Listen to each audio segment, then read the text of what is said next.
ครับกิจกรรมวันโกนวัดพระธาตุศรีจอมทองวรวิหาร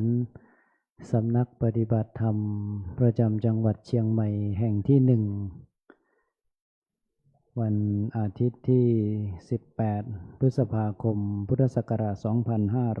2568ซึ่งวันนี้ตรงกับวันแรม7ค่ำเดือน6วันนี้ได้เวลาสมควรจะได้ขอกราบพระธนาหลวงพ่อพระวิสิทธิศักดิ์ปุริปัญโยได้เป็นตัวแทนกดสวิตช์ไฟเครื่องนมัสการบูชาพระรัตนตรัยเบื้องหน้าโต๊ะหมู่บูชาขอกราบพระธนาครับพระรัตนาพระสงฆ์สามเณรเจริญพรอุบาสกอุบาสิกาทุกท่านได้น้อมประคองอัญชลี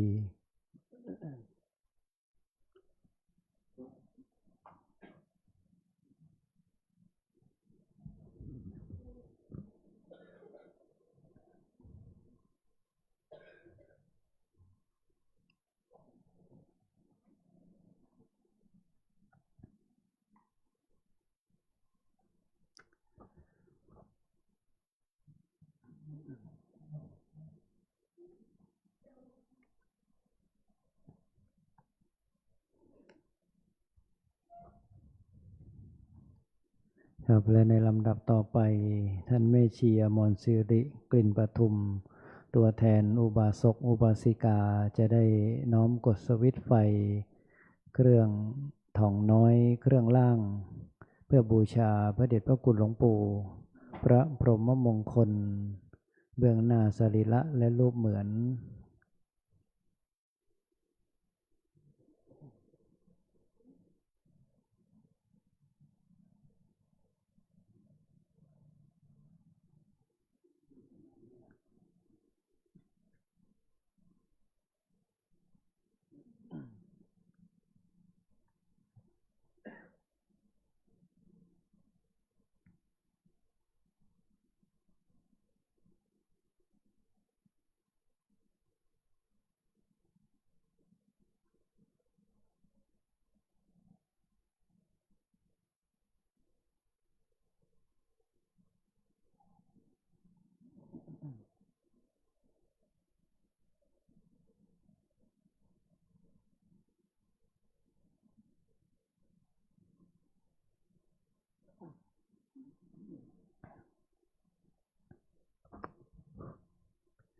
ครับกล่าวคำบูชาพระรัตนตรัยโดยความพร้อมเพรียงกันนะครับ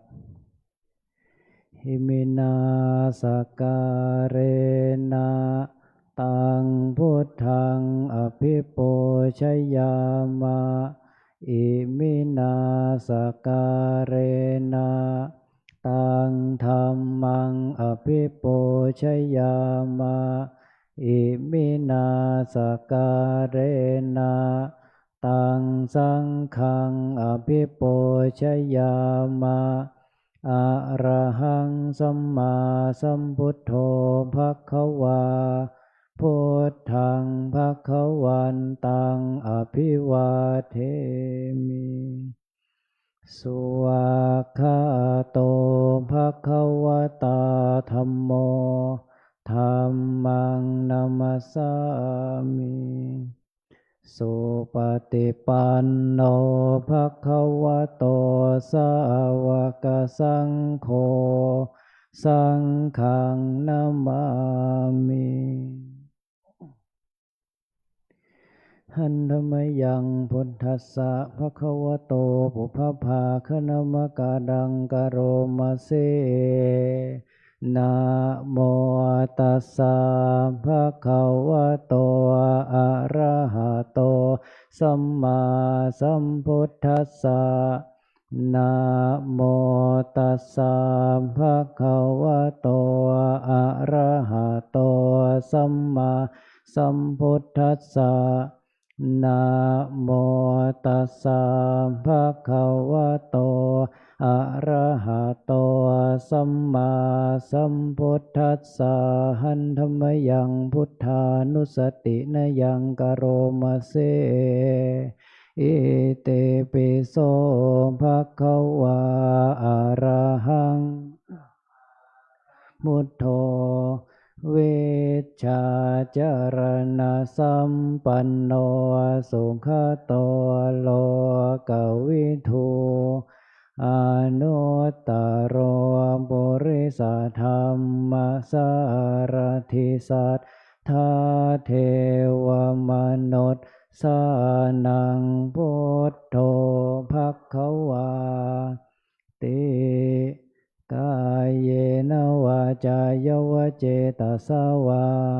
พุทเทกุกัมมังปะกตังมยายังพุทโธปฏิคันหตัวเจยันตัง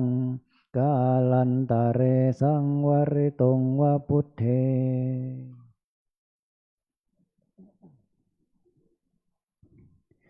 หันธรรมยังธรรมานุสตินยังกโรมาเซสุวากขาโตภควตาธัมโมสันทิฏฐิโกอากาลิโกเอหิปัสสิโกโอปัญญิโกปัจจตังเวทิตัมโพวิญโยหิติกายเยนวาจายวเจตสวาธัมเมกุกัมมังปะกตังมยายังธัมโมปฏิคันหตัวเจยันตังกาลันตะเรสังวริตุงวะธัมเมหันธรรมยังสังขานุสตินยังกโรมาเซสุปฏิปันโนภควโตสาวกสังโฆอุชุปฏิปันโนภควโตสาวกสังโฆญาญาปฏิปันโนวกสังโฆสามีจิปฏิปันโนภควโตสาวกสังโฆญาติทังจัตตาริปุริสายุคานิอัตถปุริสปุคลาเอสัมภควโตสาวกสังโฆอาหุนายโยปาหุนายโยทักขินายโย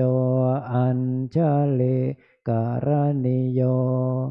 อนุตตรังปุญญเขตังโลกัสสาติ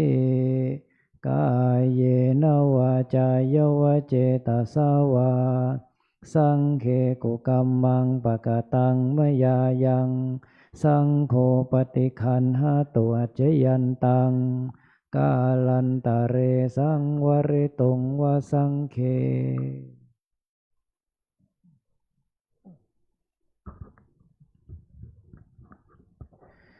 หันธรรมยังสิริมังคลมหาเทราภิทุติคาทายโยพนามเสสิริธาตามหาเทโรหิริโกสิริมังคะโลมังคะโลปายาเมทาวิมังคะโลปายาเทสโกคารุธานิยาปาโมโคเสสานุสิตสานายโกโลกาโนกรรมปิเมตายาสติปัฏฐานธารโกสติมาโตจาตังนามัสสามิสัพพะทาติสิริมังคละสมณวิสุทธวงศ์ โสภาสง่าองค์ทรงสิริมิวางวายสำรวมยืนเดินนั่งผู้พร้อมพรั่งด้วยละอายปัญญาขจรขจายชี้อุบายอันมงคลควรแก่ฐานะครูนำสิทธิรู้ทุกหมู่ชนชาวโลกต่างได้ยนต์สงเคราะห์ชนด้วยเมตตา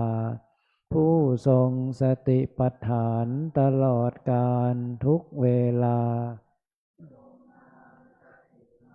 ไม่ประมาทองค์อาจงามข้าขอนมัสการประดิษฐานในทุกยามเถ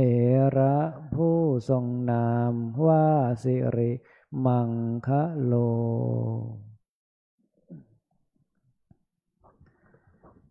ครับลำดับต่อไปท่านแม่ชีบุษราคำมานกุลจะได้เป็นตัวแทนอุบาสกอุบาสิกาน้อมกดสวิตช์ไฟเทียนส่องธรรมที่ธรรมาสน์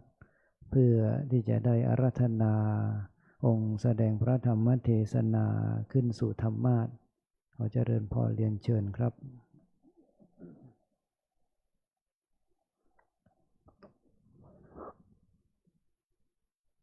ครับสำหรับกิจกรรมวันโกนวันอาทิตย์ที่18พฤษภาคมพุทธศักราช2568วันแรม7ค่ำเดือน6ในวันนี้เราท่านทั้งหลายได้รับเมตตาจากท่านพระอาจารย์สิริพลปันติโตจะได้ให้ธรรมะเป็นทานในภาคค่ำของคืนวันนี้จะได้ขออาราธนาท่านพระอาจารย์สิริพลปันติโตได้ขึ้นสู่ธรรมาสน์เพื่อจะได้ให้ศีลแก่น้องๆสามเณรรวมไปถึงคณะอุบาสกอุบาสิกาผู้มาประพฤติปฏิบัติและคณะแม่ชีที่อยู่ประจำสืบต่อไปครับ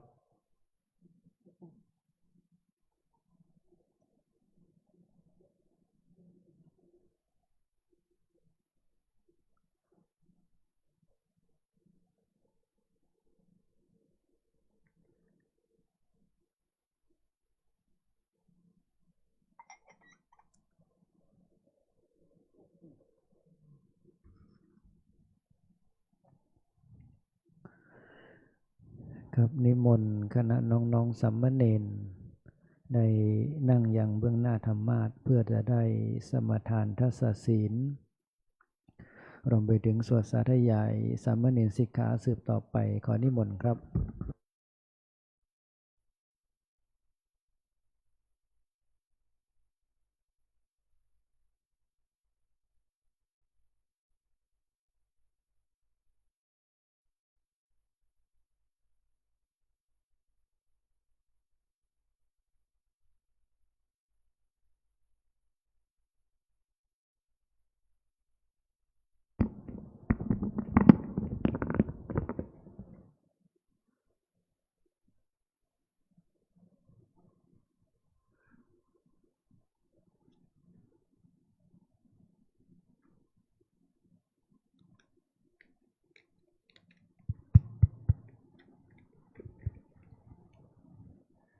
นิมนต์สามเณรทุกรูปกับพระอาจารย์พร้อมกันนะครับกราบ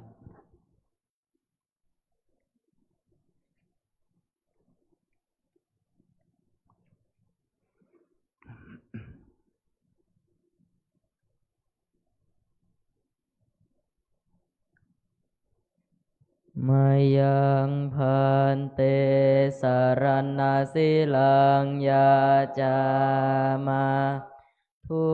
ติยามปิมายังพันเตสารนาสิลังยาจามาตติยามปิมายังพันเตสารนาสิลังยาจามานะโมตัสสะภะคะวะโตอะระหะโตสัมมาสัมพุทธัสสะนะโมตัสสะภะคะวะโตอะระหะโตสัมมาสัมพุทธัสสะนะโมตัสสะภะคะวะโตอะระหะโตสัมมาสัมพุทธัสสะนะโมตัสสะภะคะวะโตอะระหะโตสัมมาสัมพุทธัสสะ นะโมตัสสะภะคะวะโตอะระหะโตสัมมาสัมพุทธัสสะนะโมตัสสะภะคะวะโตอะระหะโตสัมมาสัมพุทธัสสะ พุทธังสรณังคัจฉามิ พุทธังสารนังคัจฉามิ ธัมมังสรณังคัจฉามิ ธัมมังสารนังคัจฉามิ สังฆังสรณังคัจฉามิ สังฆังสารนังคัจฉามิ ทุติยัมปิพุทธังสรณังคัจฉามิ ทุติยามปีพุทธังสารนังคัจฉามิ ทุติยัมปิธัมมังสรณังคัจฉามิ ทุติยามปีธัมมังสารนังคัจฉามิ ทุติยัมปิสังฆังสรณังคัจฉามิ ทุติยามปีสังฆังสารนังคัจฉามิ ตติยัมปิพุทธังสรณังคัจฉามิ ตติยามปีพุทธังสารนังคัจฉามิ ตติยัมปิธัมมังสรณังคัจฉามิ ตติยามปีธัมมังสารนังคัจฉามิ ตติยัมปิสังฆังสรณังคัจฉามิ ตติยามปีสังฆังสารนังคัจฉามิ ติสรณะคัมมนังนิธิตัง อามะพันเต ปานาติปาตาเวรมณี ปานาติปาตาเวรมณี อทินนาทานาเวรมณี อาทินนาทานาเวรมณี พรหมจริยาเวรมณี อาพรหมจริยาเวรมณี มุสาวาทาเวรมณี มุสาวาทาเวรมณี สุราเมรยะมัชฌะปมาทฐานาเวรมณี สุราเมรยมัชฌะปมาทฐานาเวรมณี วิกาลโภชนาเวรมณี วิกาลโภชนาเวรมณี นัจจคีตวาทิตวิสุกัทสนาเวรมณี นาจะคีตาวาทิตาวิสุกัทัสนาเวรมณี มาลาคันทะวิเลปนะทารณะมันดนะวิภูสนฐานาเวรมณี มาลาคันธาวิเลปนาธารณมันดนาวิภูสนาธานาเวรมณี อุจจาสยนะมหาสยนาเวรมณี อุจจาสยนะมหาสยนาเวรมณี ชาตะรูปะรัชตะปฏิคหนาเวรมณี ชาตารูปรัชตาปฏิฆหานาเวรมณี อิมานิทัสสะสิกขาปัฏฐานิสัมมาทิยามิ อิมานิทัสสะสิกขาปทานิสมาธิยามิอิมานิทัสสะสิกขาปทานิสมาธิยามิอิมานิทัสสะสิกขาปทานิสมาธิยามิกราบ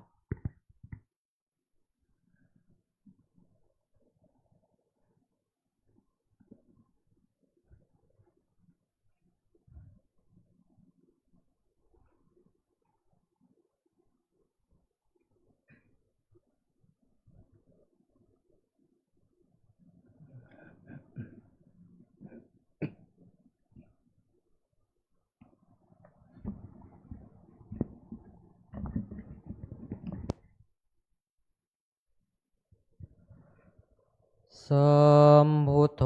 โลเกอุปันโนมากาลุนิโกมุนีธรรมจักกังปวัตเตตวะโลเกอปติวันติยังโลกัสสะสังขาหังกาตุงจาริตวะโลกัจจาลิกังติวิทังโลเกสัทธามังสมเทวะปวันติยังอนุปุเพนะสาวัตถิงปัตตวาเจตวเนวสังสามเณรานังนิสายาจิตังกทานุสิงกิตุงอนุญญาสิทัสสะสิกขาสามเณเลหิสิงคิตุงสามเณรานังทัสสังขังสิกขาปะทังพนามาเสอนุญญาสิโกโสภควา สามเณรานังทัสสะสิกขาปะทานิเตสุจะสามเณเรหิสิกิตุงปานาติปาตะเวรมณีอาทินนาทานาเวรมณีอาพรหมจริยาเวรมณีมุสาวาทาเวรมณีสุราเมรยามัจจปมาทฐานาเวรมณี วิกาลโภชนาเวรมณีนาจาคีตาวาทิตาวิสุกัทสนาเวรมณีมาลาคันทาวิเลปนะธารณามันดนาวิภูสนัทานาเวรมณีปุจจาสยนามหาสยนาเวรมณีชาตารูปาราชตาปฏิฆหานาเวรมณีติ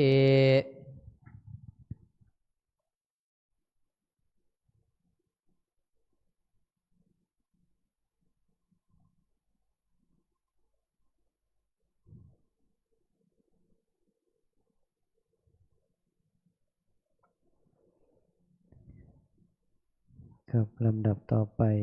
เจริญพรเรียนเชิญท่านแม่ชีปุณนาสาอ่ำฟักได้เป็นตัวแทนอุบาสกอุบาสิกาถวายผ่านขอศีลขอเจริญพรเรียนเชิญครับ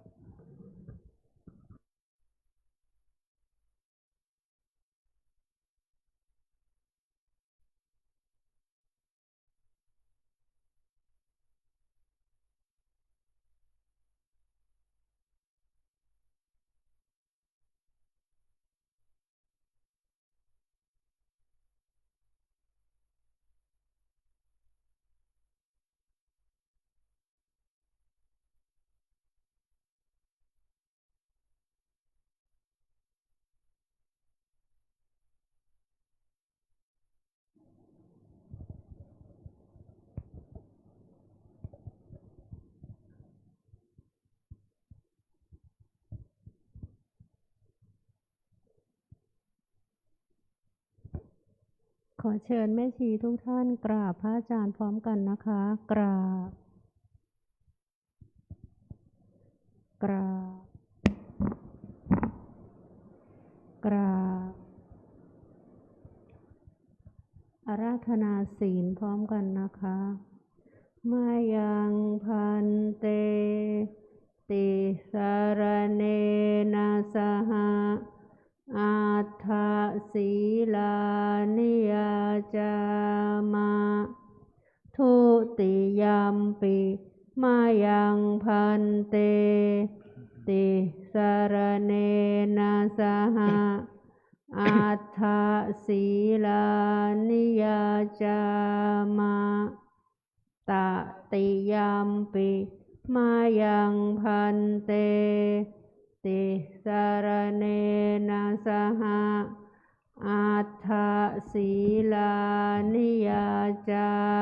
มะ นะโมตัสสะภะคะวะโตอะระหะโตสัมมาสัมพุทธัสสะนะโมตัสสะภะคะวะโตอะระหะโตสัมมาสัมพุทธัสสะนะโมตัสสะภะคะวะโตอะระหะโตสัมมาสัมพุทธัสสะ นะโมตัสสะภะคะวะโตอะระหะโตสัมมาสัมพุทธัสสะนะโมตัสสะภะคะวะโตอะระหะโตสัมมาสัมพุทธัสสะนะโมตัสสะภะคะวะโตอะระหะโตสัมมาสัมพุทธัสสะ พุทธังสรณังคัจฉามิ พุทธังสารนังคัจฉามิ ธัมมังสรณังคัจฉามิ ธัมมังสารนังคัจฉามิ สังฆังสรณังคัจฉามิ สังฆังสารนังคัจฉามิ ทุติยัมปีพุทธังสรณังคัจฉามิ ทุติยัมปิพุทธังสารนังคัจฉามิ ทุติยัมปีธัมมังสรณังคัจฉามิ ทุติยัมปิธัมมังสารนังคัจฉามิ ทุติยัมปีสังฆังสรณังคัจฉามิ ทุติยัมปิสังฆังสารนังคัจฉามิ ตติยัมปีพุทธังสรณังคัจฉามิ ตติยัมปิพุทธังสารนังคัจฉามิ ตติยัมปีธัมมังสรณังคัจฉามิ ตติยัมปิธัมมังสารนังคัจฉามิ ตติยัมปีสังฆังสรณังคัจฉามิ ต ตติยัมปิสังฆังสารนังคัจฉามิ ติสรณะคัมมนังนิธิตัง อามะพันเต ปานาติปาตาเวระมณีสิกขาปัทังสมาธิยามิ ปานาติปาตาเวระมณีสิกขาปะทังสมาธิยามิ อทินนาทานาเวระมณีสิกขาปัทังสมาธิยามิ อาทินนาทานาเวระมณีสิกขาปะทังสมาธิยามิ อะพรัมมจริยาเวระมณีสิกขาปัทังสมาธิยามิ อาพรหมจริยาเวระมณีสิกขาปะทังสมาธิยามิ มุสาวาทาเวระมณีสิกขาปัทังสมาธิยามิ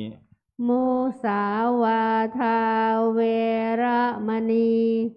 สิกขาปะทังสมาธิยามิ สุราเมรยมัชฌะปมาทฐานาเวระมณีสิกขาปัทังสมาธิยามิ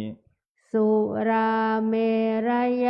มัชฌะปมาทฐานาเวระมณีสิกขาปะทังสมาธิยามิ วิกาลโภชนาเวระมณีสิกขาปัทังสมาธิยามิ วิกาลโภชนาเวระมณีสิกขาปะทังสมาธิยามิ นาจะคีตะวาทิตะวิสุกัททัสสนะมาลาคันทะวิเลปนะคาลนะมันดนะวิภูสนฐานาเวระมณีสิกขาปัทังสมาธิยามิ นาจะคีตะวาทิตะวิสุกทัสสนะมาลาคันทะวิเลปนะธารณะมันดนะวิภูสนฐานาเวระมณีสิกขาปะทังสมาธิยามิ อุจจาสยนะมหาสยนาเวระมณีสิกขาปัทังสมาธิยามิ อุจจาสยนามหาสยนาเวระมณีสิกขาปะทังสมาธิยามิ อิมานิอัฏฐสิกขาปัฏฐานิสมาธิยามิ อิมานิอัฏฐสิกขาปะทานิสมาธิยามิอิมานิอัฏฐสิกขาปะทานิสมาธิยามิอิมานิอัฏฐสิกขาปะทานิสมาธิยามิ อิมานิอัฏฐสิกขาปัฏฐานิสมาธิยามิสีเลนะสุขติงยันติสีเลนะโภคสัมปทา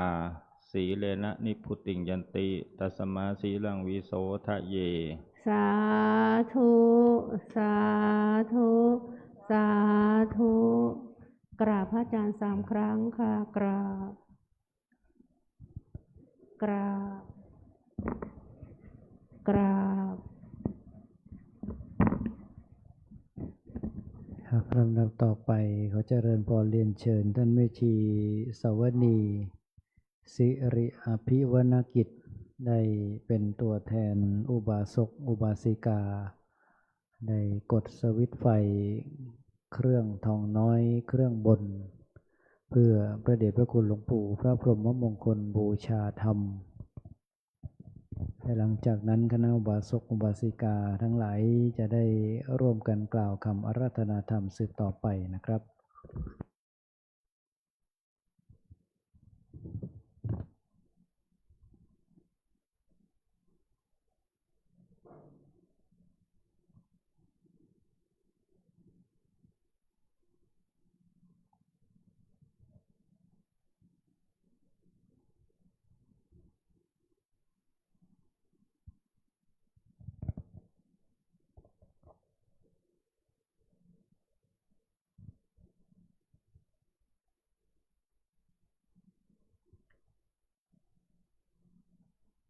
ขอเชิญอาราธนาธรรมพร้อมกันนะคะ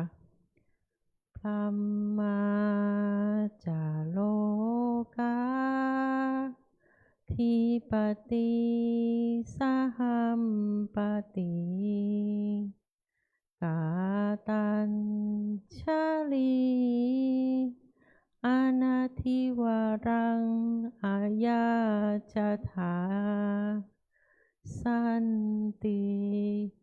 ทัสสัตตาอัปปราชักขชาติกาเทเสหิธัมมังอนุกัมปิมังปัจฉังท้าวสหัมพอดีพรหมเป็นพรหมในพรหมมาทรงฤทธิ์ที่ศักดากว่าบริษัททุกหมู่พรหมน้อมหาดนามัสการประดิษ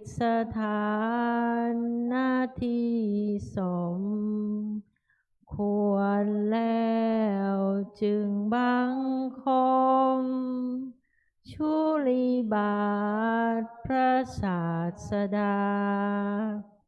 ขอพรอันประเสริฐวรเลิศมโหฬารปวงสัตว์ในโลกากิเลสน้อยก็ยังมีขอองค์พระจอมปราดสู่ธรรมา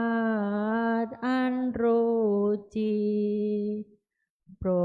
ดปวงประชานีท่านจงโปรดแสดงธรรมนิมนต์ท่านเจ้าขาผู้ปรีชาอันเลิศล้ำโปรดแสดงพระสัทธรรมเทศนาปวาทีเพื่อให้สำเร็จผลแก่ปวงชนบรรดานี้ศพสุขเกษมศรีสมดังเจตนาเทินอาราธนังกโรมา นะโมตัสสะภะคะวะโตอะระหะโตสัมมาสัมพุทธัสสะนะโมตัสสะภะคะวะโตอะระหะโตสัมมาสัมพุทธัสสะนะโมตัสสะภะคะวะโตอะระหะโตสัมมาสัมพุทธัสสะกาเลนะธัมมะสวนังเอตัมมังคลมุตตมันตินะมัตถุรัตนตยัสสะขอความนอบน้อมของข้าพเจ้าจงมีแด่พระรัตนตรัยกราบถวายความเคารพสรีระธาตุขันธ์ของพระเดชพระคุณพระพรหมมงคลวิหลวงปู่ทองสิริมังคโลอดีตเจ้าวาดวัดพระธาตุสีจอมทองวรวิหารอดีตที่ปรึกษาเจ้าคณะภาค7อย่างสูงยิ่งถวายความเคารพแด่พระสุวรรณเมธีด็อกเตอร์รองเจ้าคณะจังหวัดเชียงใหม่เจ้าวาดวัดพระธาตุสีจอมทองวรวิหารเป็นอย่างสูงนมัสการพระมหาเถระนุเถระเพื่อนสาธรรมิกแล้วก็สวัสดีมายังน้องสามเณรเจริญพรมายังแม่ชีอุบาสกอุบาสิกาโยคีผู้ปฏิบัติธรรมทุกท่านณบัดนี้อาตมาจะได้แสดงพระธรรมเทศนาว่าด้วยเรื่องอินทรีย์5หรือความเป็นใหญ่5ประการนะครับอาราธนาพระคุณเจ้าแล้วก็แม่ชีนั่งตามสบายเอามือลงนะครับความว่าอินทรีย์5ก็คือความเป็นใหญ่5ประการก็จะเกี่ยวข้องกับการปฏิบัติธรรมนะครับข้อแรกคือศรัทธาเป็นใหญ่นะครับความเป็นใหญ่นี่เบื้องต้นครูบาอาจารย์ยกศรัทธาเป็นเบื้องต้นเป็นพื้นนะคือพอเราปฏิบัติธรรมหรือจะทำอะไรก็แล้วแต่ก็ต้องประกอบไปด้วยความศรัทธา อย่างวัดพระธาตุสีจอมทองเนี่ย ผู้ปฏิบัติธรรมมาจากที่ไกลๆมาจากต่างจังหวัดมาจากต่างภาคมาจากต่างประเทศก็มีก็ด้วยความศรัทธาความเชื่อมั่นเลื่อมใสในวัดพระธาตุสีจอมทองซึ่งเป็นวัดปฏิบัติธรรมอันดับต้นๆของประเทศแล้วก็ยังมีความศรัทธาในบารมีธรรมในพระเดชพระคุณหลวงปู่ทองสิริมังคโลผู้วางแนวรากฐานสติปัฏฐาน4นะครับก็มาด้วยความศรัทธาเชื่อมั่นเลื่อมใสตรงนี้ศรัทธาเนี่ยเราต้องทำความเข้าใจก่อนการศรัทธานั้นไม่ได้เกี่ยวกับอายุไขนะครับคือบางท่านเนี่ยเป็นผู้สูงอายุถือไม้เท้าก็มีดูแล้วก็เดินก็น่าสงสารแต่เผอิญท่านมีศรัทธาเมื่อมีศรัทธาเขาย่อมทำความเพียรเจริญสติสมาธิปัญญาเกิดขึ้นได้ก็คือด้วยความศรัทธานั่นเองคราวนี้ต่างกับคนที่ไม่มีศรัทธาเช่นโดนบังคับมาหรือถูกจ้างมานะครับอย่างอาตมานี่แต่ก่อนก็เคยได้ยินนะเช่นว่าบางครั้งผู้ปกครองอยากให้บุตรหลานบวชในพุทธศาสนาบางครั้งบุตรหลานของผู้ปกครองท่านนั้นๆไม่มีความศรัทธาเมื่อไม่มีความศรัทธาก็ต้องจ้างบวชจ้างมาบวชคือว่าให้ด้วยลดบ้างเงินบ้างเป็นอามิสเมื่อเขาไม่มีความศรัทธาแล้วเนี่ยเขาย่อมไม่ทำความเพียรไม่เจริญสติสมาธิปัญญาให้เกิดขึ้นได้อันนี้ข้อศรัทธานี้มันต่างกันตรงนี้นะครับนอกจากนั้นศรัทธายังมีอยู่อีกพอละเช่นสมมติว่าผู้ปฏิบัติธรรมมาปฏิบัติธรรม10 วันอยู่แรกๆศรัทธาดีอยู่ไปสัก7 วันแล้วหรืออีก3 วันจะกลับถ้าจิตเรานับถอยหลังว่าหรืออีก3 วัน2 วัน1 วันจะกลับถ้าจิตคิดดังนี้แปลว่าศรัทธายังไม่มั่นคงยังงอนแง่นคลอนแคลนอยู่ยังใช้ไม่ได้ฉะนั้นเมื่อมีความศรัทธาแล้วก็ขอให้ตั้งตนอยู่ในเบื้องต้นท่ามกลางในที่สุดหรือเสมอต้นเสมอปลายนั่นเองบันไดขั้นต่อไปคือวิริยะความเพียรคือความเพียรเป็นใหญ่ตรงนี้ก็อยู่ที่ผู้ปฏิบัตินะครับอย่างเช่นวัดพระธาตุสีจอมทองบางอาจารย์สอบอารมณ์บางท่านก็บอกว่าให้ทำ8 ชั่วโมงหรือ10 ชั่วโมงนะครับตรงนี้ถือว่าเป็นมัชฌิมาไม่ได้หนักเกินไปหรือหย่อนเกินไปคือพอดีเป็นมัชฌิมาอันนี้ถ้าเราความเพียรเราต่ำบางทีเราใช้เวลาว่างมากเกินไปบางครั้งมาส่งอารมณ์ครูสอบอารมณ์ถามเธอได้ปฏิบัติกี่ชั่วโมงแล้วบางท่านบอกทำได้3 ชั่วโมง4 ชั่วโมงก็มีเมื่อชั่วโมงมันน้อยสภาวะมันก็น้อยบางท่านไม่มีสภาวะเลยเสียเปล่าขาดทุนเวลานะครับขาดทุนเวลาเพราะเราปล่อยให้เวลาผ่านไปอย่างน่าเสียดายแต่ว่าจริงๆพระที่สอบอารมณ์คือท่านก็ไม่ได้ไปตำหนิอะไรนะครับเพราะว่าเป็นแต่เพียงผู้บอกดังบาลีที่เขาบอกไว้ว่าอาคาตาโลตถาคตาตถาคตเป็นแต่เพียงผู้บอกส่วนเรื่องปฏิบัติจะเป็นเรื่องของเธอนะครับก็คือเหมือนให้ทำแล้วเขาไม่ทำอันนี้ในเรื่องของการความสำเร็จเนี่ยมันก็อยู่ที่ชั่วโมงคือชั่วโมงบินนะครับเหมือนที่ทางโลกเขาชอบคุยกันก็คือชั่วโมงบินยกตัวอย่างเช่นว่าสมมติว่ามีนักบินท่านหนึ่งบินมาแล้ว 1,000 ชั่วโมงกับนักบินเพิ่งจบใหม่บินได้100 ชั่วโมง เชื่อว่าผู้โดยสารเนี่ยถ้าให้เลือกก็คงจะเลือกผู้ที่มีประสบการณ์มากกว่าเพราะว่าชั่วโมงบินสูงนั่นเองอันนี้เป็นที่มาอันนี้ในเรื่องการปฏิบัติธรรมสภาวะเนี่ยมันก็เหมือนกันถ้าสภาวะธรรมเราสะสมชั่วโมงสติสมาธิปัญญาเนี่ยมันก็จะดีขึ้นแต่ถ้าชั่วโมงมันลดลงมันน้อยลงมากๆเนี่ยคือเขาเรียกว่าวิริยะตกเมื่อวิริยะตกมากๆสติสมาธิปัญญาเนี่ยมันห่างไกลหนำซ้ำมันก็จะฉุดศรัทธาให้ล่วงตกไปด้วยนะครับก็คือว่าโอ้กลับดีกว่าก็เป็นเรื่องของความเพียรอันต่อไปคือสติเป็นใหญ่ในที่นี้ก็คือสติปัฏฐานสี่สติเป็นไปในที่ตั้งแห่งฐานทั้งสี่มีกายเวทนาจิตธรรมตรงนี้ต้องทำความเข้าใจกับผู้ปฏิบัติก็คืออย่าเอามารวมคือเหมือนเราเรียน4วิชาเหมือนเราเรียนเลขนะวิทยาศาสตร์อังกฤษอะไรอย่างเงี้ยนะครับคือเป็นเฉพาะไปหมวดกายเขาก็เน้นความเป็นธรรมชาติ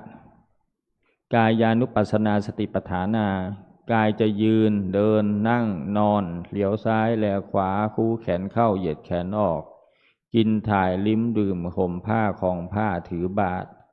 ก็ต้องมีสติเข้าไปกำหนดคำว่าสติเข้าไปกำหนดคือรู้อาการตามความเป็นจริงไม่ใช่ไปจดจ่อจ้องเพ่งอันนั้นไม่ถูกนะครับอย่างเช่นพอเราเดินจงกรมธรรมะยึดหลักของพระพุทธเจ้าไว้เดินจงกรมธรรมะคือธรรมชาติพอเราเดินเนี่ยบางให้มีแค่สติรู้ทางใจไม่ใช่ตาไปรู้นะครับเวลาเดินครูถ้าถามว่าเดินสติไว้ที่ไหนก็บอกที่เท้าเนี่ยก็เอาทางใจสังเกตว่ายกส้นหนอเนี่ยเป็นธรรมชาติไหมยกหนอเป็นธรรมชาติไหมย่างเป็นธรรมชาติไหมเนี่ยลงเป็นธรรมชาติไหมถูกเป็นธรรมชาติไหมกดเป็นธรรมชาติไหมคือสังเกตความเป็นธรรมชาติไม่ใช่ไปจ้องเฝ้าอะไรอย่างนั้นนะครับถ้าจ้องเฝ้าตรงนั้นเขาเรียกติดอุปาทานติดอุปทานมากๆเนี่ยมันเป็นอัตตกิลมัฏฐานุโยคคือกระทำตนให้ลำบากฉะนั้นพอเราทำก็ขอให้ยึดหลักของพระพุทธเจ้าไว้นะครับเดินพอนั่งหลายสำนักเขาก็จะบางสำนักก็จะดูต้นลมคือที่ปลายจมูกหรือริมฝีปากบนของวัดพระธาตุสีจอมทองดูที่ฐานลมคือที่หน้าท้องพอเราทำเนี่ยเราไม่ต้องไปดูตั้งแต่ต้นลมกลางลมปลายลมนะครับเขาให้เฝ้าแค่จุดในจุดหนึ่งอุปมาเปรียบเสมือนปราสาทพระราชวังมี20ประตูพระราชาสั่งให้ปิดประตูเนี่ยเหลือประตูแค่บานเดียวที่เปิดไว้ให้นายทวารบานเฝ้ารักษาประตูไว้เมื่อนายทวารบานเฝ้ารักษาประตูไว้ก็จะเห็นว่าคนนี้เข้าแล้วก็ต้องออกมาทางนี้แหละก็คือที่จุดเดียวคือไม่ต้องไปถามว่าท่านจะไปบ้านใครไปตำบลแห่งใดคือเฝ้าแค่ที่เดียวฉะนั้นพอเราฝึกพองยุบเราก็เฝ้าแค่ที่เดียวธรรมะคือธรรมชาติไม่ต้องไปบังคับหน้าท้องให้พองหรือเขม่าท้องให้มันยุบโดยธรรมชาติเนี่ยท้องมันพองนิดเดียวยุบนิดเดียวเท่านั้นแหละมันบางๆเบาๆมันจะยาวก็เรื่องของเขามันจะสั้นก็เรื่องของเขารู้ตามความเป็นจริงแค่นั้นไม่ต้องไปจ้องเฝ้าเพ่งอะไรเท่านั้นนะครับเขาเรียกว่ามีสติไปในกายนะครับมีสติไปในกายถ้าทำอย่างนี้ก็ถือว่าทำถูกต้องนะครับเวทนานุปัสสนาสติปัฏฐานมี3นะครับหรือ5เนี่ยสุขเวทนาทุกขเวทนาอุเบกขาเวทนานี่3นะครับถ้า5ก็จะเป็นทุกข์ทางกายทุกข์ทางใจสุขกายสุขใจนะก็จะแล้วก็อุเบกขาก็เป็น5 ฉะนั้นพอเรามีเวทนาผู้ปฏิบัติธรรมบางครั้งชอบหลายๆท่านบอกว่าโอ้รอบนี้ดีจังเลยนั่งแล้วดีแต่ไม่คิดว่าเป็นเวทนา เขาคือว่าดี แต่พอเขามีความปวดเขาจะใช้คำพูดว่าแหมรอบนี้เวทนาเยอะจริงๆเวทนามันมีตลอดเวลานะครับเราต้องแยกหมวดให้ออกสุขเวทนามีเกิดขึ้นตั้งอยู่ดับไปไหมส่วนใหญ่ไม่ทันสุขเวทนาเพราะว่ามันย้อมเข้ามันดึงเข้าเป็นโลภะนะครับเพราะผู้ปฏิบัติธรรมพอเราเกิดทางสุขทางกายทางใจเนี่ยอยากให้มันแนบแน่นอยากให้มันเที่ยงอยู่ไม่อยากให้มันเสื่อมไปไม่อยากให้มันหายไปขณะนั้นเป็นโลภะอันนี้ทุกทางกายทุกทางใจเหมือนกันพอเราปวดเนี่ยให้รู้ตามความเป็นจริงรู้แล้ววางไม่ใช่ไปยึดรู้ว่ามันมีความปวดมีเวทนาอยู่คือเอาใจไปดูเสร็จแล้วก็วางไม่เข้าไปยึดในเบญจขันธ์เพราะขันธ์ห้านั้นเป็นทุกข์นะครับ การที่ว่าเราทุกขเวทนาแล้วเราขยับตัวหรือนั่งทนนั่งอย่างนั้นนะตรงนั้นเขาเรียกว่าโทสะเกิดต่างจากโลภะนะครับต่างจากสุขเวทนาเป็นโลภะพอละปวดเนี่ยมันไม่ชอบเป็นโทสะสมเด็จพระผู้มีพระภาคเจ้ากล่าวไว้ว่าดูกัลยาณภิกษุทั้งหลายเธอพึงละอภิชฌาความยินดีในปีติสุขคือสุขเวทนาและละทุกข์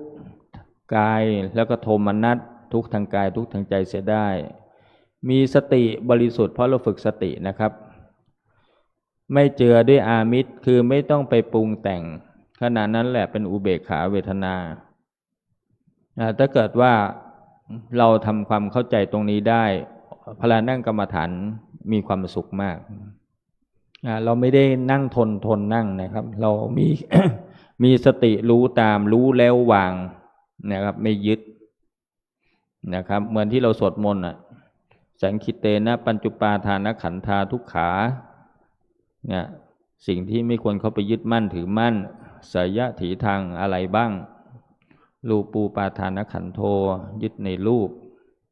เวทนูปาทานขันโธยึดในเวทนาว่าเป็นของเราเนี่ยนะครับสัญญูปาทานขันโธยึดมั่นในสัญญาสังขารและปุปาทานขันโธยึดมั่นในสิ่งที่ปรุงแต่งวิญญาณุปาทานขันโธยึดมั่นในอารมณ์ทางตาหูจมูกลิ้นกายใจนะครับจบหมวดเวทนา หมวดจิตตานุปัสสนาสติปัฏฐานจิตรับรู้อารมณ์ทางทวารหกตาหูจมูกลิ้นกายใจพอเราเห็นเนี่ยเขาคือตากระทบรูปเนี่ยก็สักแต่ว่ากระทบพระพาหิยะเป็นผู้ตรัสรู้โดยฉับพลันเพราะว่าเธอสักแต่ว่ากระทบคือเห็นก็เห็นเลยเห็นหนอตัดไม่ต้องไปปรุงแต่งไม่ต้องไปมองกิเลสเขาคือพระผู้มีพระภาคเจ้ากล่าวไว้อย่างนี้นะครับอัตนาโจทยตานังพึงเพ่งโจทย์โทษดูตัวเองไม่ใช่ไปเพ่งดูคนอื่นบางท่านนี่ก็สังเกตคือไม่ได้ไปว่าญาติโยมหรืออะไรนะครับก็บางทีมันก็จะมีค้ากันก็ตั้งแต่เห็นมาคือบางท่านคือเห็นก็แทนที่จะเห็นหนอกลับไปเห็นกิเลสเขาแล้วก็ไม่ชอบเป็นโทสะจริงๆเขาให้การปฏิบัติธรรมเขาให้ดูตัวเองไม่ใช่ให้ไปดูคนอื่นนะครับคือเห็นก็สักแต่ว่าเห็นละความยินดียินร้ายลงเสียได้หูก็เหมือนกันเวลาได้ยินเสียงที่เข้ามากระทบก็กำหนดว่าได้ยินหนอหรือเสียงหนอนะบางท่านก็เหมือนก็เดินเฉียดไปเขาพูดถึงเราหรือเปล่าบางทีแว่วไปอะไรบ้างอะไรเงี้ยนึกว่าเขาว่าเราบ้างอะไรเงี้ยไอ้ตรงนี้ขาดกรรมฐานนะครับเพราะว่าเราต้องมีสติเข้าไปรู้เท่าทันนะนึกถึงพระพาหิยะไว้นะทารุจิระเถระเนี่ยคือเป็นผู้ตรัสรู้โดยฉับพลันนะครับค คือเสียงก็เสียงเลยแค่นั้นจมูกกระทบเนี่ยบางทีหอมเหม็นแล้วก็ก็กลิ่นหนอรู้แล้วก็วางไป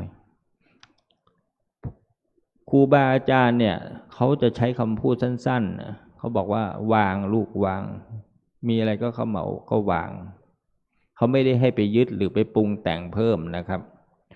ลิ้นพอรับประทานอาหารรับรู้รสชาติหวานเปรี้ยวเค็มมันก็กำหนดว่ารสหนอกำหนดคำเป็นกลางๆนะครับไม่ใช่ไปกำหนดว่าอร่อยหรือไม่อร่อยอันนั้นเป็นกิเลสนะครับคือกำหนดว่ารสหนอแค่นั้นรู้แล้วก็วางอาหารรับประทานเพื่อบำรุงร่างกายให้แข็งแรงให้มีชีวิตอยู่ได้ทำความดีได้ปฏิบัติธรรมะเราจะไม่รับประทานอาหารเพื่อบำรุงกิเลสตัณหาอุปาทานเรารับประทานอาหารเพื่อบำรุงอัตภาพให้เป็นไปประโยชน์มีเท่านี้นะครับบางท่านก็ต้องติดในรถต้องไปทานร้านไกลๆร้านดีๆร้านดังๆนะครับจริงๆก็ทานเพื่ออิ่มนะครับกายมีความรู้สึกทางกายสิ่งที่เข้ามากระทบกายร้อนเย็นอ่อนนุ่มหนาวแข็งหย่อนตึงแล้วสิ่งที่ก็มากระทบก็บอกว่าถูกหนอแค่นั้นถ้าเรานั่งอยู่ในที่นี้เราบอกโอ้โหเย็นชื่นใจนั่นโลภะถ้าเราโอ้โหเย็นเกินไปเปิดแอร์หนาวจังเลยโทสะก็จริงๆแค่ให้รู้แค่กระทบไม่ต้องไปปรุงแต่งอันใจนี่ระวังลำบากหน่อยเพราะส่วนใหญ่ผู้ปฏิบัติธรรมนั่งไปส่งจิตคิดส่งออกครูบาอาจารย์เขาถึงว่าให้อย่างเช่นว่าวัดพระธาตุสีจอมทองก็จะมีกำหนดพองหนอยุบหนอนั่งหนอถูกหนอเนี่ยให้กำหนดไปตามจุดต่างๆเนี่ยเพราะว่าให้จิตมีที่เกาะ ถ้าจิตไม่มีที่เกาะเกี่ยวแล้วเนี่ยถ้าไม่หลับก็ฟุ้งซ่านนะก็จะมี2 ข้อนะครับอันนี้ที่เราฝึกเนี่ยคือฝึกสติล้วนๆนะฝึกสติล้วนๆเวลาอะไรทางใจเวลาเข้ามากระทบกำหนดกลางๆก็ได้ว่ารู้หนอหรือคิดหนออย่างใดอย่างหนึ่งคือสภาวะคือจิตรู้บางท่านไปติดกับคำบัญญัติว่าต้องกำหนดว่าอะไรดีคือจริงกำหนดเป็นกลางๆคือเลยนะครับคือรู้หนอเพราะสภาพจิตคือจิตรู้เท่านั้นเองนะครับ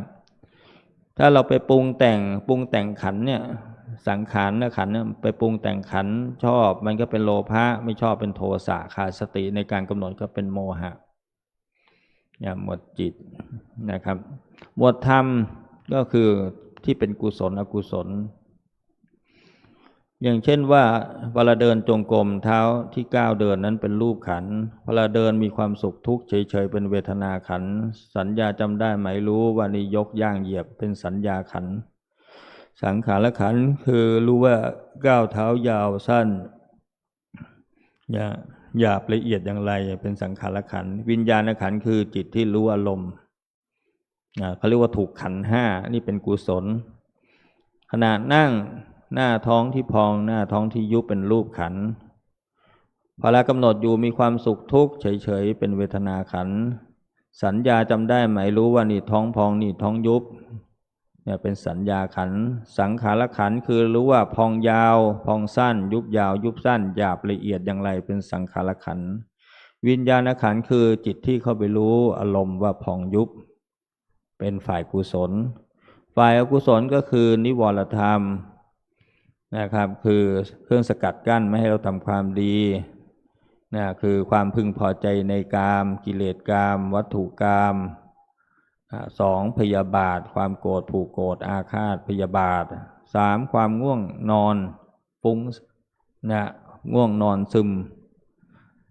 4ความฟุ้งซ่านรำคาญใจ5ลังเลสงสัยนี่คือฝ่ายอกุศลนะครับอันนี้คือจบหมวดสติหมวดสมาธิเนี่ยเป็นใหญ่คือมันจะเป็นบันได5ขั้นนะศรัทธาวิริยะสติสมาธิปัญญาหมวดที่4สมาธิเป็นใหญ่เมื่อมาถึงตรงเนี้ยนะครับผู้ปฏิบัติธรรมต้องตัดความเขาเรียกว่าเครื่องร้อยลัดความกังวลออกไปเสีย เหตุที่ไม่เป็นสมาธิมีอะไรบ้างราคะเกิดนั่งไปนึกถึงคนที่เรารักใคร่หมายปองกิเลสราคะครอบงำสมาธิไม่ตั้งมั่นสองโทสะเกิดความโกรธผูกโกรธอาฆาตพยาบาทเนี่ยสมาธิไม่ตั้งมั่นสามจิตตกกังวลบางท่านมาปฏิบัติธรรมกังวลเรื่องครอบครัวบุตรสามีภรรยาหน้าที่การงานการเงินหนี้สินการศึกษาการเดินทางรวมถึงเรื่องเล็กๆน้อยๆมาบางท่านห่วงเรื่องสุนัขแมวบ้าง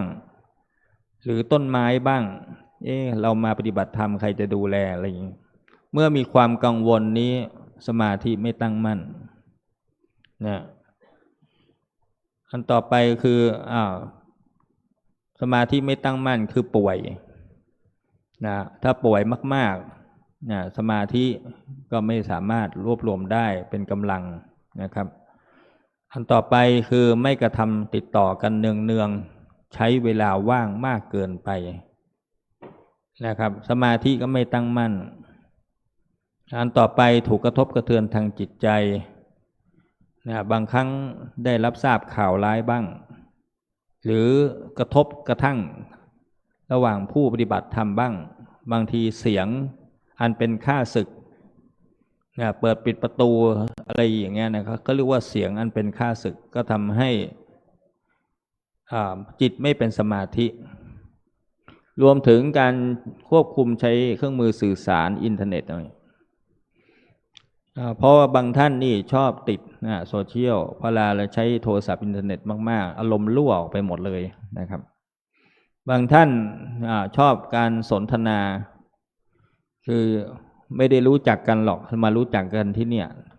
ในวัดต่างคนก็ต่างที่มาพอเรามาเจอกันก็ขอเบอร์กันติดต่อกันคุยกัน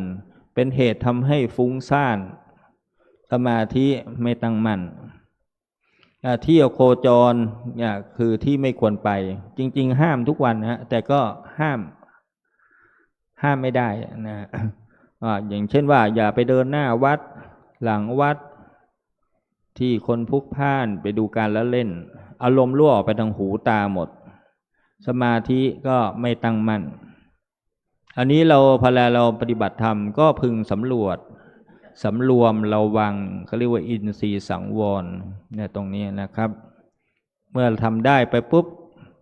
ข้อสุดท้ายก็คือตัวปัญญาเป็นใหญ่ปัญญาในที่นี้ไม่ได้บอกว่าเรียนสูงหรือเรียนต่ำนะคือการสังเกตล้วนๆนะครับการสังเกตสภาวะธรรม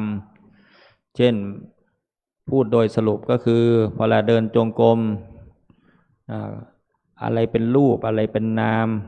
นะเท้าที่ก้าวเป็นรูปรู้ว่าก้าวเป็นนามเกิดพร้อมกันไหมพอเราเท้าที่ก้าวกับความรู้สึกที่เราก้าวเดินมันเป็นอันเดียวกันหรือคนละอันการสังเกตเนี่ยเขาเรียกว่าเป็นตัวปัญญานะครับขณะนั่งก็เหมือนกันพระธาตุสีจอมทองสอนแบบพองหนอยุบหนอนะครับท้องที่พองท้องที่ยุบเป็นรูปรู้ว่าจิตที่เข้าไปรู้ว่าพองรู้ว่ายุบเป็นนามเราก็สังเกตอีกว่าท้องพองกับความรู้สึกที่พองเป็นอันเดียวกันหรือคนละอันท้องยุบกับความรู้สึกที่ยุบเป็นอันเดียวกันหรือคนละอันถ้าเราเป็นนักสังเกตเนี่ยเขาเรียกเป็นตัวปัญญา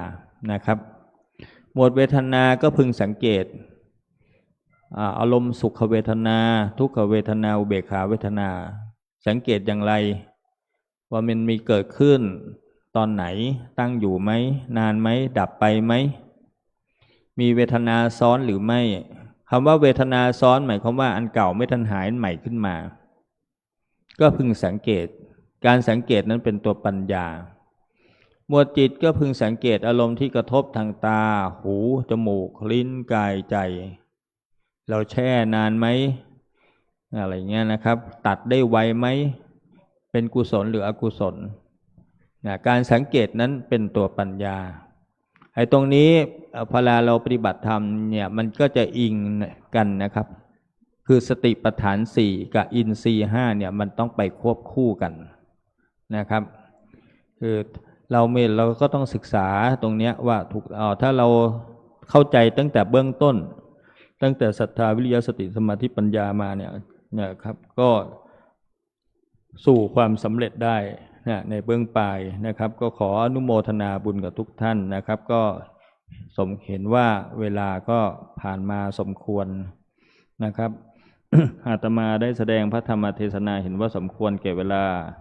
จึงขอยุติลงคงไว้แต่เพียงเท่านี้อิมินากตปุญเยนะด้วยอำนาจกุศลผลบุญที่ท่านทั้งหลายได้กระทำมาแล้วในวันนี้ขออำนาจพระไตรลักษณ์เป็นฉัตรกั้นทั้งเทวันเทพพิทักษ์จงรักษาสิ่งชั่วร้ายอย่าได้มีมาบีทาทั้งวันนี้วันหน้าทุกท่านเทินเอวังก็มีด้วยประการฉะนี้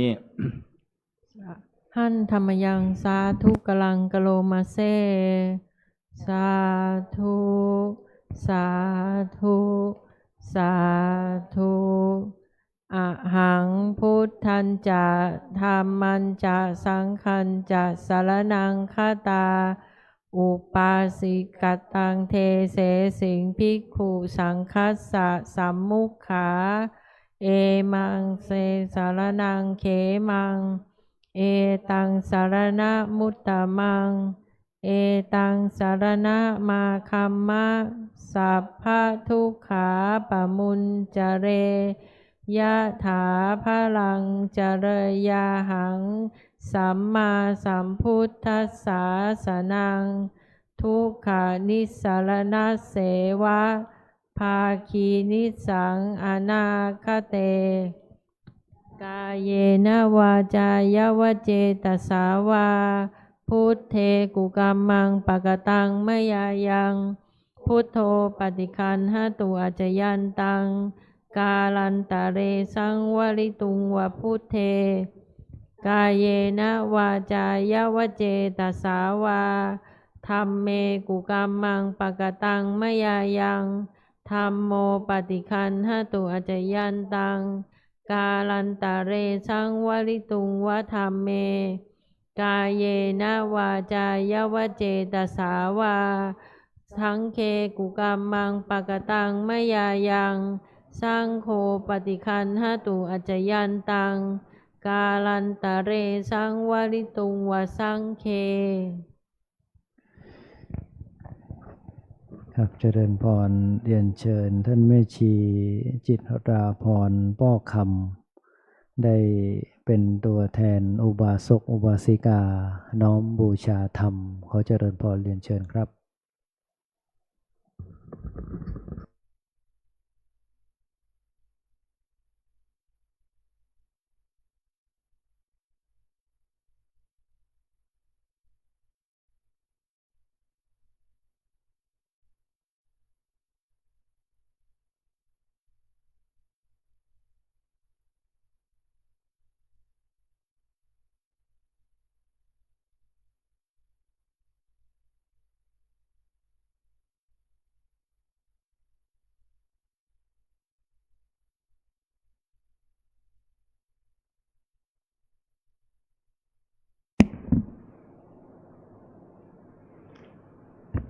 กันเทศนี้นะครับขอ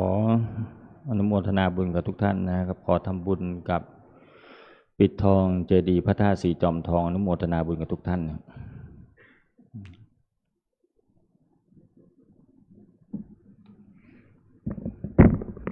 รับพรยะถาวาลิวหาปูลาปาลิปูเรนติสาคาลังเอวเมวะอิโตทินังเปตานังอุปกปปติอิชิตังปฏิตังตุมหังขิปะเมวะสมิจฉันตุสัพเพปูเรนตุสังกปาจันโทปนะลาโสยถามณีโชติลาโสยถาสัพพิติโยวิวัจจันตุสัพพโลโควินาศตุมาเตภวัตวันตรายโยสุขีทีขายุโกภวะอภิวาทนาสีริสนีจังวุฒปัจจายโนจัตตาโลธรรมาวัฏันติอายุวันโนสุขังภะลังรัตนตยานุภาเวนะรัตนตยเตชะสาตุขะโลกปยาเวลาโสกาสตุจุปัฏฐวาเนกาอันตรายปิวินาสันตุอาศัยสโตชยสิทธิธานังลาพังโสธิภาคยังสุขังภะลังสิริอายุจวันโนจะโพคังวุติจะยสวัสตวาสาจะอายุจะชีวสิทธิภวันตุเตภวตุสัพพมังคลังลักขันตุสัพพเทวตาสัพพพุทธานุภาเวนะ สัพพธรรมานุภาเวนะสัพพสังฆานุภาเวนะสัทธาโสถีภวันตุเต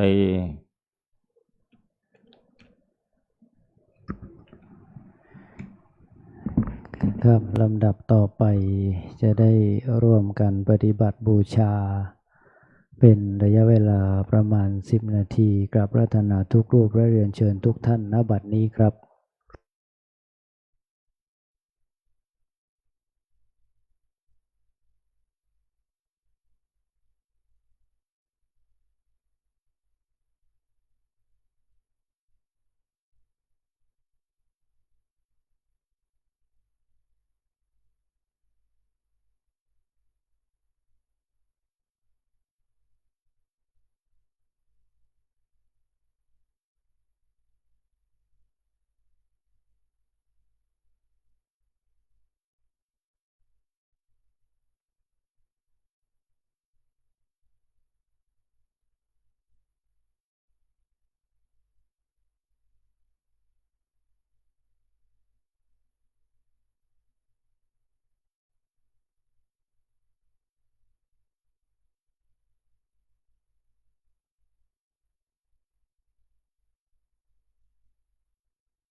ครับสมควรแก่เวลาให้ได้กล่าวคำกรวดน้ำร่วมกันนะครับหิตังดานากัมมังนิปานาปัจจยโยโหตุโนนิจังหิตังศีลากัมมังนิปานาจโยโหตุโนนิจังหิตังภาวนากัมมังนิปานาจโยโหตุโนนิจังยังกินเจโกสาลังกตัมพังกัมมังสัพเพกเตหิกตังปุญญังโนอนุโมทันโตสุนันโตพนโตเยวาอาสามิงฐานเนอาทิคาตาทิคายโยกาสัทธาหนโตสัมภาตานังสุขีอัตตานังปาริหารันโตมาตาปิตาสุขิตาหนโตดุขามุจจันโตสัมเพญาติกาสุขิตาหนโตดุขามุจจันโตสัมเพญาติกาสุขิตาหนโตดุขาปาจันโตสัมเพปิสาสัมเพยัคขาสัมเพเปตาสุตาหนโตทุกขาปามุจจันโตสัมเพนักขตาหนโตทุกขาปามุจจันโตสัพเพเทวาสุขิตาหนโตทุกขามุจจันโตสัพเพอาจาริโยปัจจายาสุขิตาหนโตทุกขามุจจันโตสัมภาสัมปตินังสัมมิชันตุโววันธามิพุทธังสัพพังเมสังฆามาธาเมพันเตวันธามิธัมมังสัพพังเมโตสังฆามาเมพันเตวันธามิสังฆังสัพพังเมสังฆามาธาเมพันเตวันธามิโกโลปัจจายาจาริเยสัพพังเมสังฆามาธาเมพันเตวันธามิกัมมัฏฐานังสัพพังเมธาเมพันเตวันธามิอาราเมปัฏฐาสีมายังสัพพังเมโตสังฆามาเมพันเตวันธามิเจติยังสัมพังสัมปัฏฐานเนสุปาทิตาสาลีลาธาโตมหาโพธิงพุทธโรปังสักกาลังสัทธานาคาโลเกเทโลเกพระมาโลเกชัมพุติเปลังกาติเปสาลีลาธาตุโยเกสาธาโยอันดาหันตาธาตุโยเจติยังคันทากุติงจตุราสิติหาเสธรรมคันเทสัพเพสังปาทะเจติยังอาหังวันธามิสัพพะโสกราบ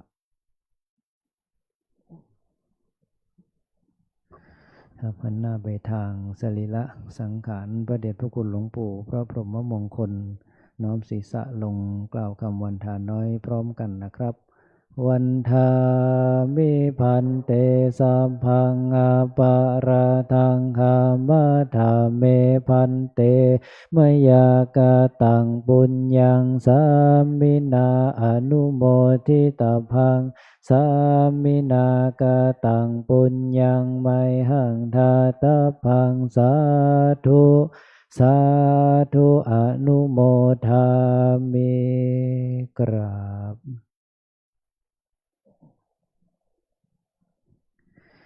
ครับกล่าวคำบูชาพระรัตนตรัยอีกคำรบหนึ่งนะครับ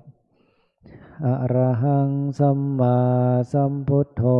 ภควาพุทธังภควันตังอภิวาเทมิ